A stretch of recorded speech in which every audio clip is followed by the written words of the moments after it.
She saved one man's life before midnight. By sunrise, 200 men had found her address. Maya Brooks woke at 6:17 to a silence that felt wrong. Not peaceful. Not ordinary. Wrong. The south side block outside her small brick house usually announced the morning before her alarm ever had a chance. Mr. Henderson's old pickup coughed to life across the street. A city bus sighed at the corner. Somewhere, a dog barked at absolutely nothing. But that morning, Maya heard none of it. She lay beneath her faded quilt with one hand pressed against her chest, listening to the refrigerator hum in the kitchen and the slow ticking of the clock her mother had hung 20 years earlier. Then she noticed the light. Thin shadows stretched across her bedroom ceiling, moving slowly behind the curtains. Maya sat up. Her bare feet touched the cold hardwood floor. She crossed the room wearing an old gray sweatshirt and soft pajama pants, then reached for the curtain with fingers that suddenly felt colder than the glass. She pulled it aside 3 inches. Her breath stopped. Men. Everywhere. Dark suits filled both sidewalks from one end of the block to the other. They stood beside black sport utility vehicles parked bumper to bumper beneath bare maple trees. Some faced the street. Others watched the alleys. A few spoke quietly into phones. Maya counted 10 men before losing track. 20. 40. More near the intersection. More beside the laundromat. More standing near the narrow walkway leading toward her backyard.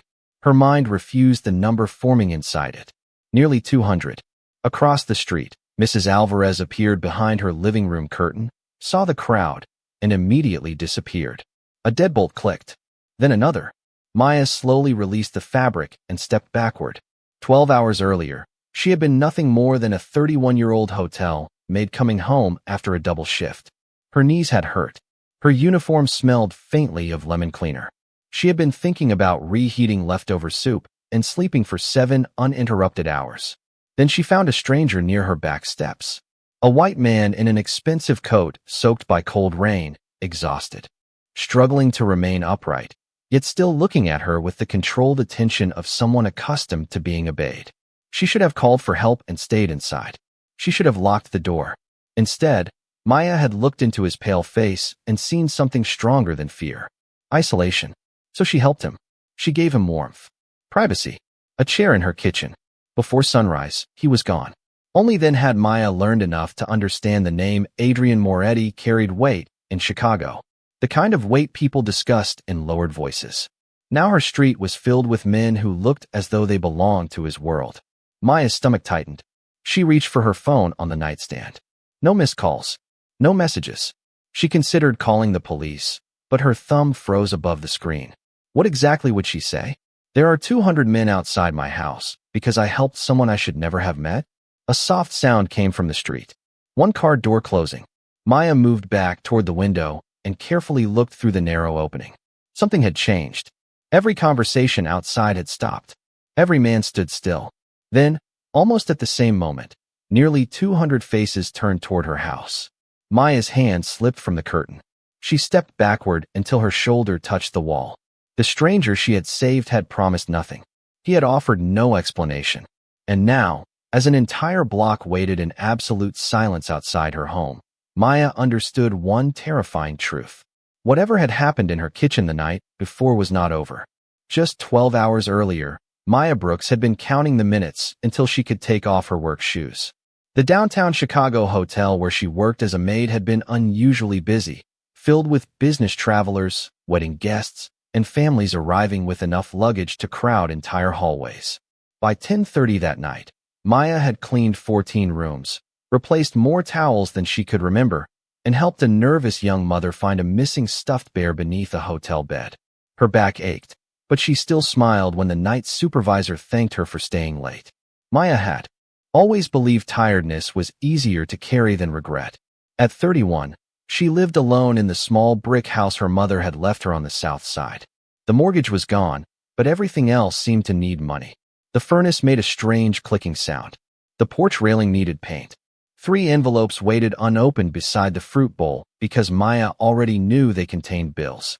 Still, the house was hers, and every room carried something her mother had touched. A blue ceramic bowl near the sink. A faded photograph above the refrigerator.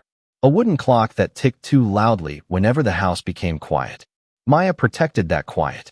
She had no reason to expect the world outside her door to disturb it. Rain began falling during her bus ride home, cold and steady against the windows. By the time she walked the final 2 blocks, her dark coat was damp and her natural curls had collected tiny drops of water beneath the edge of her hood. She unlocked the front door, stepped inside, and immediately changed into an old sweatshirt. The plan was simple. Heat leftover soup. Call her cousin in Atlanta. Sleep. Then she heard something behind the house. Not a crash. Not a shout. Just the scrape of a shoe against wet concrete. Maya stood beside the kitchen counter and listened. Another sound followed, softer this time. Her first instinct was to lock the back door and call for help. Her second was the voice of her mother, remembered from years earlier. Fear can warn you, baby, but do not let it make every decision for you. Maya picked up her phone and switched on the porch light. Through the rain-streaked glass, she saw a man near the bottom of the back steps. He was tall, white, perhaps in his late 30s, wearing a charcoal coat that looked far too expensive for the neighborhood. One hand rested against the brick wall as though it was the only thing keeping him steady. His dark hair was wet from the rain, and his face carried the pale exhaustion of someone who had been moving far longer than his body wanted to continue. Maya opened the door only a few inches. "Sir, do you need me to call an ambulance?" The man's eyes lifted immediately. Sharp, alert, controlled. They did not belong to someone confused about where he was. "Do not call anyone," he said. His voice was quiet, but the words landed with unusual certainty. Maya tightened her grip on the door. "Then you need to leave my property." He nodded once, as though the request was completely reasonable. He tried to step away from the wall. His balance failed him. Maya watched him catch himself against the railing, breathing slowly through obvious exhaustion. She should have closed the door. Every sensible thought told her exactly that. Instead, she noticed how he looked toward the alley, then toward the street, not with panic, but with the careful attention of a man who believed someone might be searching for him. "Who are you?" Maya asked. The stranger looked at her for a long moment. "Nobody you want inside your house." Maya almost laughed at the honesty of it. Almost. Rainwater ran from the edge of his coat onto the concrete. His hands remained visible. He made no move toward her. He simply stood there, alone beneath the porch light, waiting for her to decide what kind of person she would be. Maya opened the door wider. 5 minutes, she said. "You sit in my kitchen, get warm, and tell me whether you need medical help. After that, we decide what happens next." The stranger stared at her as though no one had spoken to him that way in years. Then he slowly stepped inside. Maya locked the door behind him, never imagining that by sunrise, the entire block would know she had let Adrian Moretti into her home. The stranger sat at Maya's kitchen table as though the simple wooden chair belonged to a world he had never visited before. Rain tapped steadily against the windows while the old clock above the refrigerator counted every second between them. Maya placed a clean towel beside him, then set a glass of water on the table. He thanked her with a small nod, but did not drink immediately. His eyes moved across the room instead. The blue ceramic bowl. The grocery coupons held beneath a refrigerator magnet. 3 unopened envelopes beside the fruit basket. Maya's hotel uniform hanging from a hook near the back door.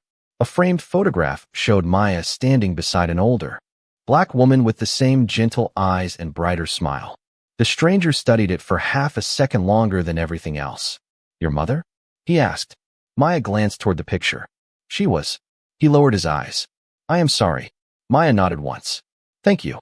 She opened a kitchen cabinet and removed a small first aid box, then placed it on the table without touching him. "I am not a doctor," she said. "If you need one, I can call someone." The stranger finally drank the water. "I need time." 5 minutes became 10. 10 became 20. Maya heated her leftover chicken soup and, after a moment of hesitation, poured half into another bowl. She placed it in front of him with a spoon. He stared at the soup. "What?" Maya asked. "Nothing. People usually ask questions before they offer me dinner." Maya sat across from him. "You already told me you are nobody I want in my house. I figured your answers would not improve with soup." For the first time, something almost like amusement crossed his face. It vanished quickly, but Maya noticed. He took one careful spoonful, then another. The room slowly became less tense. Not safe. Maya was too practical to confuse silence with safety. But the stranger made no sudden movements. He never raised his voice. Whenever Maya crossed the kitchen, His chair remained exactly where it was. He seemed determined to occupy as little of her space as possible. "What is your name?" he finally asked. "Maya. Just Maya?" She lifted one eyebrow. "You have not given me yours." Another brief silence passed. "Fair." Maya leaned back in her chair. "So why were you behind my house?" His expression changed. The small trace of warmth disappeared. "Wrong turn." Maya looked toward the window, then back at his expensive coat. "Rich men do not usually take wrong turns into my alley during cold rain." His eyes met hers. "You notice a lot. I clean hotel rooms for a living. People leave their entire personalities behind when they check out." He almost smiled again. Maya folded her hands on the table. "Listen, mister.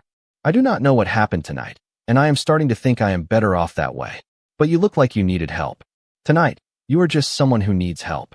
That is all I am offering." The stranger stopped moving. Even the spoon in his hand became still. Maya had expected suspicion or another carefully avoided answer. Instead, he looked at her as though she had spoken in a language he remembered but had not heard for years. "Why?" he asked quietly. Maya frowned. "Why what? Why help someone you do not know?" She glanced toward her mother's photograph. "Because needing help should be enough sometimes." The stranger lowered his gaze to the soup. For several minutes, neither of them spoke. Outside, rainwater rushed along the curb and distant traffic whispered beyond the wet streets.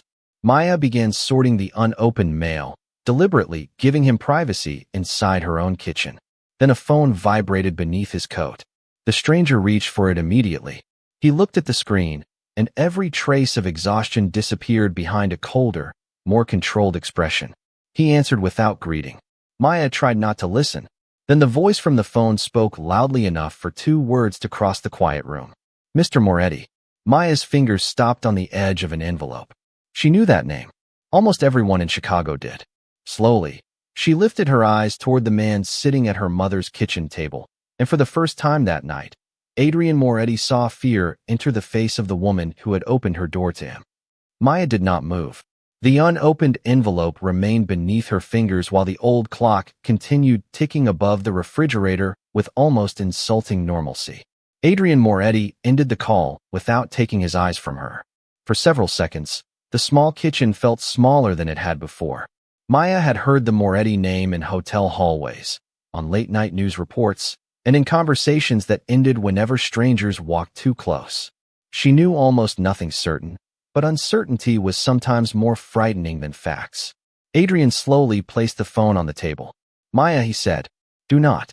Her voice surprised both of them. It was not loud, but the warmth had disappeared. "Do not say my name like we are friends." Adrian accepted the correction with a slight nod. "Fair enough." Maya stood and moved toward the counter, putting several feet between them.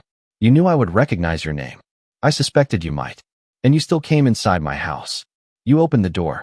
The answer was calm, but Adrian immediately saw her expression harden. He lowered his voice. "That was not meant as blame." Maya folded her arms. "Then tell me what it was meant as." Adrian looked toward the rain-covered window. "I did not choose your house. I needed somewhere quiet for a short time. Your backlight was on. That is the truth." Maya studied him, searching for the smallest sign that he was shaping his words around something more dangerous. She found only exhaustion and a strange restraint. "Are people looking for you?" she asked. "Yes." "Are they going to look for you here?" Adrian hesitated. That hesitation answered more than words could have. Maya closed her eyes for one brief second. "My neighbors have children. Mrs. Alvarez is 74. Mr. Henderson leaves for work before 5 every morning. Whatever your life is, you do not get to bring it to their doors." Adrian stood slowly. Maya immediately stepped back, and he stopped. The movement changed something in his face. For the first time, the powerful man seemed to understand what his name had done to the room. 10 minutes earlier, she had shared her dinner with him. Now she was measuring the distance to her own back door. Adrian reached for his coat, but kept his hands where she could see them. "I am leaving." Maya blinked. "Just like that?" "You were kind before you knew my name," he said. "I will not punish you for learning it." The words settled between them. Maya had expected a warning, a demand for silence, something cold enough to match every rumor she had ever heard. Instead, Adrian buttoned his damp coat and moved toward the door. Maya watched him place one hand on the knob. Then she noticed the slight pause in his breathing. He was still exhausted, still unsteady, though he was trying very hard not to show it. Maya looked toward her mother's photograph.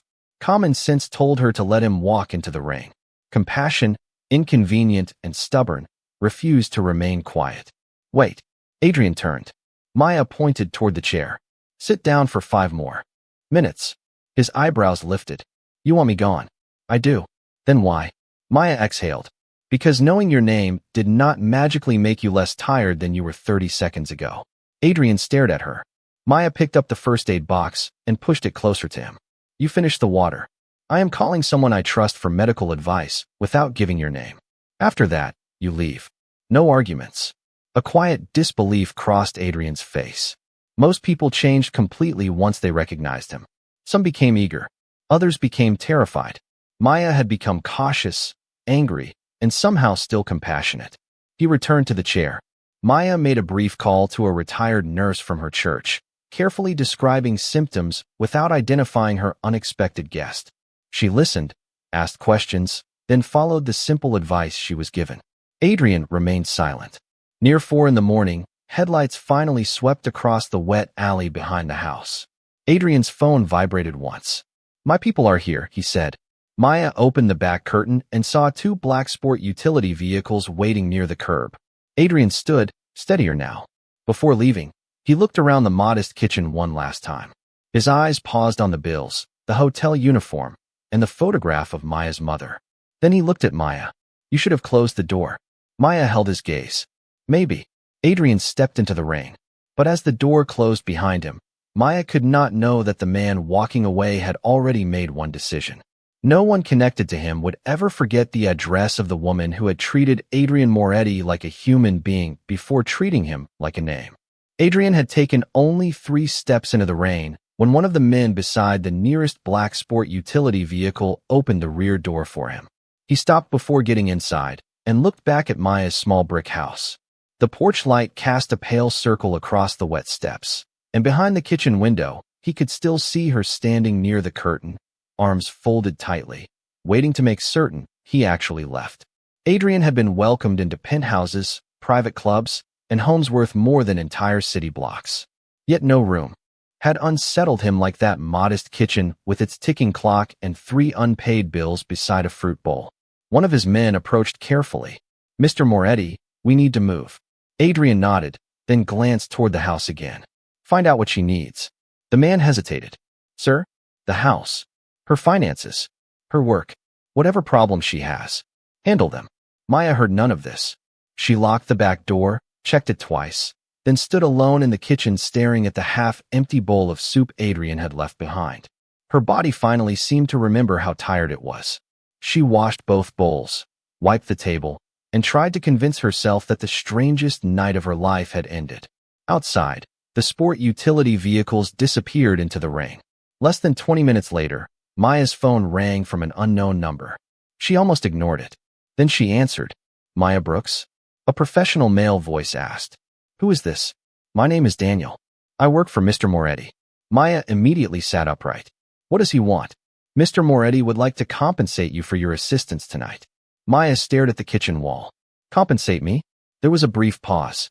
$50,000 can be transferred to an account of your choice by morning. Maya thought she had misheard him. No. I apologize. I said no. Another pause followed, longer this time. Ms. Brooks, perhaps you do not understand. I understand perfectly. Tell Mr. Moretti I do not want his money. She ended the call. 30 seconds later the phone rang again. Maya answered with less patience.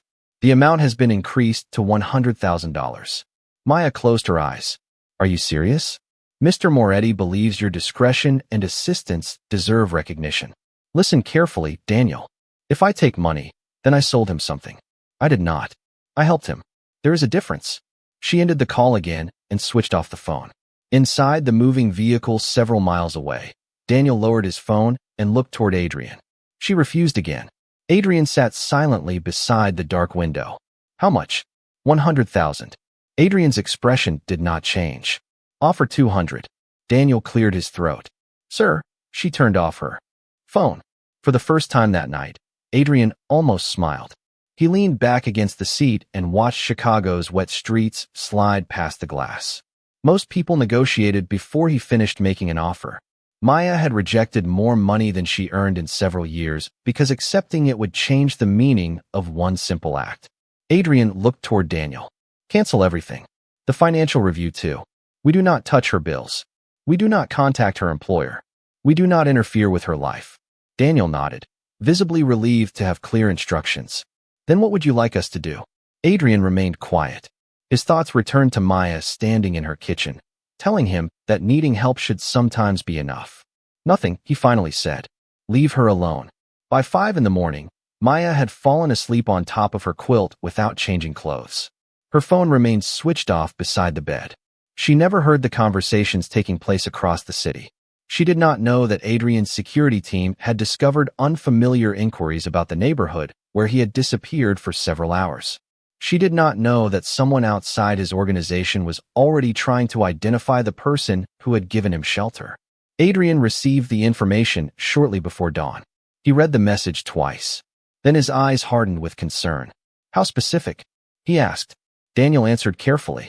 They have the neighborhood. Maybe the block by morning. Adrian looked through the window as the first gray light touched the Chicago skyline. For years, people had owed him favors they could never repay. Now he owed a debt to a hotel Maid who wanted absolutely nothing from him. Adrian reached for his phone and gave one quiet instruction. Protect every approach to her street. No one gets near that house until we know who is looking. Daniel hesitated. How many men? Adrian remembered Maya's neighbors. He remembered her warning about children and elderly residents. Yet fear of arriving too late overruled everything else. Everyone available, he said. By the time the sun rose, nearly 200 men were on their way to Maya Brooks's home. Maya's phone came back to life at 6:22, filling her bedroom with a sudden vibration that made her flinch. She stared at the screen from several feet away. Unknown number. For one long second, she considered letting it ring. Outside, nearly 200 men remained perfectly still, spread across sidewalks, intersections, and narrow alleys as though her ordinary block had been quietly removed from the rest of Chicago. The phone stopped. Then a message appeared. Please come outside. Maya read the words twice. Her first reaction was disbelief. Her second was anger. Whoever had sent those men clearly knew her name, her number, and exactly where she lived. She pulled on jeans, tied her curls back, and slipped into a dark coat over her sweatshirt. Before leaving the bedroom, she looked at the photograph of her mother resting on the dresser. Fear can warn you, baby, but do not let it make every decision for you. Maya exhaled slowly. I know, Mama. She walked through the narrow hallway, past the kitchen where 2 bowls had been washed only hours earlier, and stopped at the front door. Through the small glass panel, she could see dark suits everywhere. No one moved toward the house. No one touched the gate. They simply waited. Maya unlocked the deadbolt. Across the street, Mrs. Alvarez's curtain shifted. Maya opened the door. Cold morning air rushed across the porch. The sound of nearly 200 people standing in silence was somehow louder than traffic. Maya stepped outside and closed the door behind her. Every face turned toward her. Her heartbeat climbed into her throat, but she forced herself to remain still. Then something extraordinary happened. The men closest to her walkway stepped backward. Others followed. Without a single shouted command, the crowd slowly separated into 2 long lines stretching down the block. A clear path opened between them. Maya stared. At the far end of the street, beside a black sport utility vehicle, stood Adrian Moretti. He wore a dark overcoat over a charcoal suit. The exhaustion from the night before remained faintly visible beneath his eyes, but his posture had returned to the controlled confidence Maya now understood belonged to his world. He began, walking toward her. The men lining the street lowered their voices until even the smallest whisper disappeared. Maya folded her arms. Adrian stopped several feet from the porch. Good morning, Maya. Her expression did not soften. Is it? Adrian glanced around the street. I understand how this looks. Maya gave a short, humorless laugh. Do you? Because from my window, it looks like every frightening rumor about you decided to park outside my house before breakfast. Adrian remained silent. Maya pointed toward the surrounding homes. Mrs. Alvarez is hiding behind her curtains. Mr. Henderson has not left for work. There are children on this block who are probably afraid to walk to school. Why are there 200 men outside my home? Adrian's expression changed. Not with anger. with realization that his explanation needed to be precise. Someone has been asking questions about where I spent last night. Maya's arms slowly lowered. What kind of questions? Questions about who helped me. The cold air suddenly felt sharper. Adrian continued. My people learned that someone outside my organization had narrowed the search to this neighborhood. I did not know whether they had your name yet. I did not know what they wanted. So you brought an army? Maya asked. I brought protection. Maya looked down the street at the black vehicles and silent men. Then she looked back at Adrian. You brought fear. The words struck harder than any accusation he had expected. Adrian turned toward the nearest houses. Curtains moved behind windows. A father stood in a doorway holding his young son's shoulder. An elderly man watched from behind a locked screen door. Adrian had spent years believing visible strength prevented problems. For the first time, he saw that same strength through the eyes of ordinary people who had never asked to enter his world. Maya stepped down from the porch. I helped you because you were alone, she said quietly. I did not do it so my whole neighborhood could wake up feeling surrounded. Adrian looked at her. Around them, 200 men waited for his command. Yet in that moment, the most powerful person on the street was the woman standing in worn sneakers, asking him to understand the difference between protecting people and frightening them. Adrian stood in the middle of the street and said nothing. Maya had expected an explanation, perhaps even an argument, but the Mafia Boss simply turned his head and studied the neighborhood as if he were seeing it for the first time. A school backpack rested beside one front door. A newspaper remained untouched on Mr. Henderson's porch. Mrs. Alvarez watched from behind a curtain she usually kept wide open by sunrise. 2 blocks away, a city bus passed without stopping because black sport utility vehicles crowded the curb. Adrian slowly understood what Maya had seen the moment she opened her curtains. Not protection, occupation. Daniel approached from the nearest vehicle, careful to stop several feet away. Mr. Moretti, we have confirmed the inquiries came from people connected to a rival business network. They were trying to identify who sheltered you. Maya looked at Adrian. There. That is your answer. Adrian frowned slightly. My answer? You said you did not know why they were asking about me. Now you do. Daniel continued carefully. We intercepted no direct threat toward Ms. Brooks. The questions appear to have been an attempt to understand your movements last night. Adrian's jaw tightened, not with anger at Maya, but with frustration at himself. He had reacted to uncertainty with overwhelming force because that was how he had survived every dangerous situation in his adult life. If a door might hide a problem, Adrian guarded the entire building. If one road seemed uncertain, he controlled every road around it. His methods had always worked. Until now. Maya stepped closer, lowering her voice. I believe you wanted to keep me safe. Adrian looked at her. But wanting to protect someone does not mean you get to decide what safety feels like for them. The street remained silent. Daniel lowered his eyes. Several men nearby exchanged brief glances before returning their attention forward. No one had ever spoken to Adrian Moretti this way in public. More importantly, no one had ever spoken to him this way without wanting something in return. Maya wanted no money, no position, no favor. She wanted her neighbors to open their doors again. Adrian looked toward the father standing with his young son. The boy stared at the rows of men with wide, uncertain eyes. Adrian remembered being that age, learning too early that powerful men could change the atmosphere of an entire room simply by entering it. He had spent years becoming one of those men. He had never stopped to ask what the room felt like after he arrived. Adrian turned to Daniel. How long until we can verify there is no immediate concern here? We already have, Daniel answered. Our team reviewed every inquiry. There is no indication anyone intends to approach the house. Adrian nodded once. Then why are we still here? Daniel hesitated. Because you told us everyone available. Adrian looked down the street. Nearly 200 men waited because he had allowed fear of debt and responsibility to become something larger than judgment. Maya had saved him when she knew nothing about him. Now he had nearly frightened an entire neighborhood while trying to return the favor. Adrian faced Daniel again. Send them home. Daniel blinked. All of them.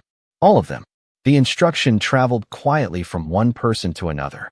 Car doors opened. Engines started. Men stepped away from sidewalks and returned to the waiting vehicles. There was no dramatic rush. No celebration. Within minutes, the first sport utility vehicle pulled away from the curb. Then another. Then 10 more. Space slowly returned to the street.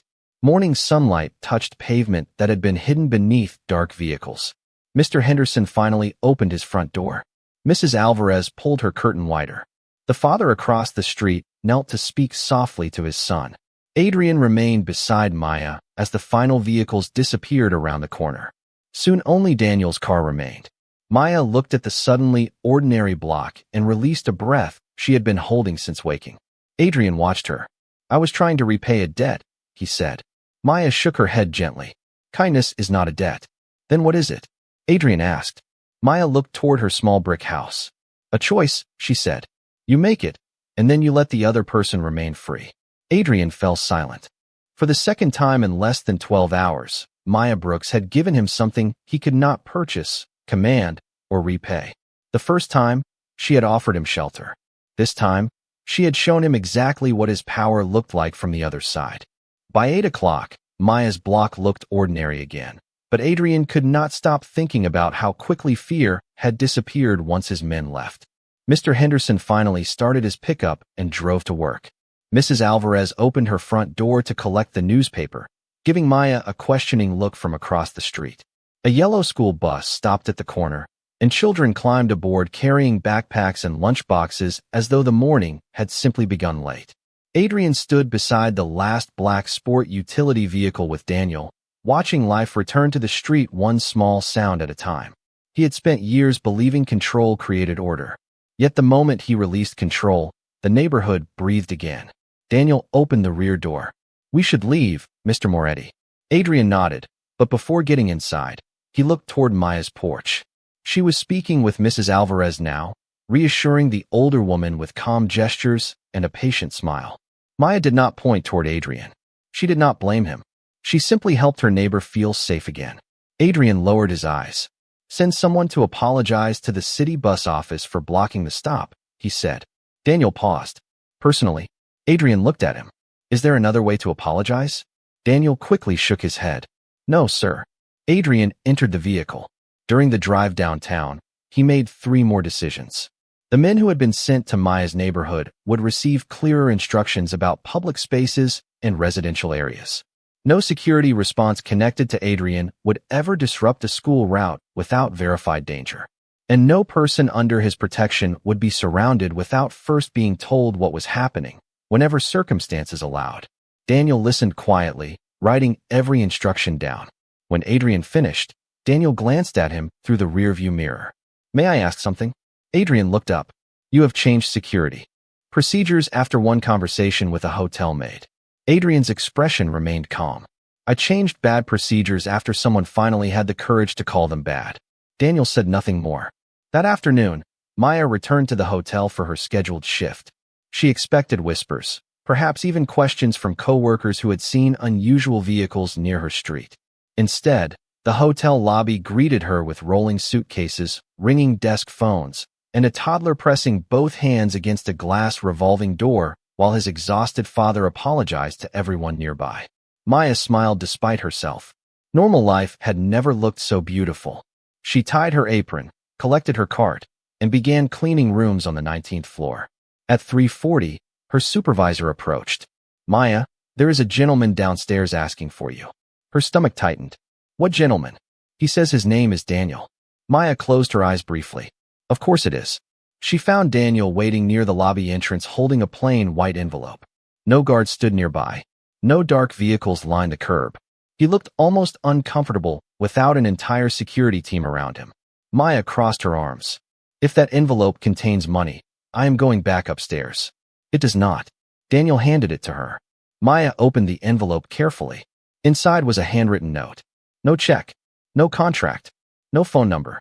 Only a few lines in Adrian's precise handwriting. "You were right. Protection without respect becomes another kind of fear. I sent them home. I am learning." Maya read the note twice. Daniel waited. "Mr. Moretti asked me to deliver one message verbally," he said. Maya raised an eyebrow. "He said thank you. That is all." "That is all." Maya folded the note and placed it inside her apron pocket. For the first time since Adrian Moretti entered her kitchen, she smiled at something connected to his name. "Tell him he is welcome." Daniel nodded and turned to leave. Then Maya stopped him. "Daniel." He looked back. "Tell him next time he wants to thank someone, One man is usually enough. Daniel stared at her for a second before a quiet laugh escaped him. I believe he is beginning to understand that. Across the city, Adrian stood alone in his office when Daniel called with Maya's response. He listened without interruption. When the call ended, Adrian looked down at Chicago through the tall windows. 200 men had failed to make Maya feel safe. One honest note had made her smile. Adrian finally understood which kind of power he had neglected for most of his life. 3 weeks passed before Adrian Moretti returned to Maya Street, and this time no one noticed him until his car stopped at the curb. There were no black sport utility vehicles behind him. No men in dark suits standing at intersections. No voices speaking quietly into phones. Adrian drove a simple dark sedan himself, parked beneath the same maple tree where Mr. Henderson usually left his pickup, and stepped onto the sidewalk carrying 2 paper cups of coffee. It was a cold Saturday morning, the kind that turned every breath into a pale cloud. Maya was inside her kitchen wearing an old sweatshirt and sorting grocery receipts when someone knocked at the front door. She looked through the glass panel and froze for half a second. Adrian stood alone on the porch. Maya opened the door, but kept one hand on the frame. "You lost about 199 people," she said. Adrian glanced behind him as if checking. "I was hoping you would not notice." Maya tried not to smile. She failed. Adrian lifted the coffee cups slightly. "I brought a peace offering." "Is there money hidden in the cup?" "No." "A security team?" "No." "A contract?" Adrian considered the question. "I should probably say no faster." Maya laughed softly, then opened the door wider. Adrian stepped inside the same small house where everything had begun. The wooden clock still ticked above the refrigerator. The blue ceramic bowl remained beside the sink. Her mother's photograph still watched over the kitchen with a bright, patient smile. Adrian placed one coffee in front of Maya and sat only after she pointed toward the chair. For several moments they said nothing. The silence no longer felt suspicious. It felt earned. Adrian looked down at his cup. "I have been trying to learn the difference between protecting someone and frightening them." Maya leaned against the counter. "How is that going?"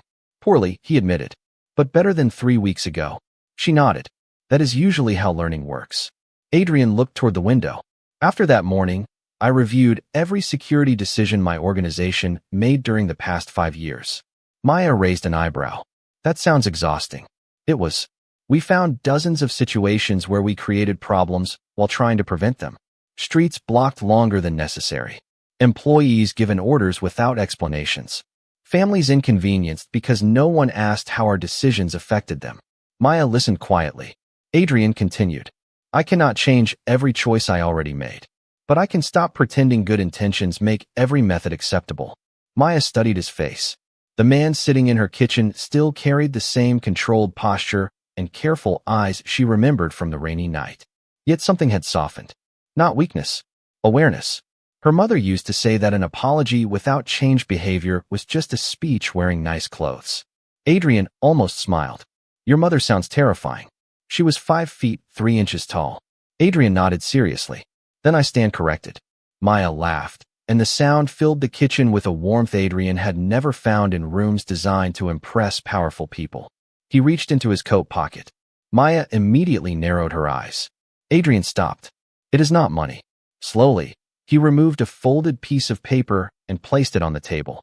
It was a copy of a new internal policy requiring residential security operations to minimize public disruption, communicate with protected individuals whenever possible, and respect access for schools, elderly residents, and emergency services.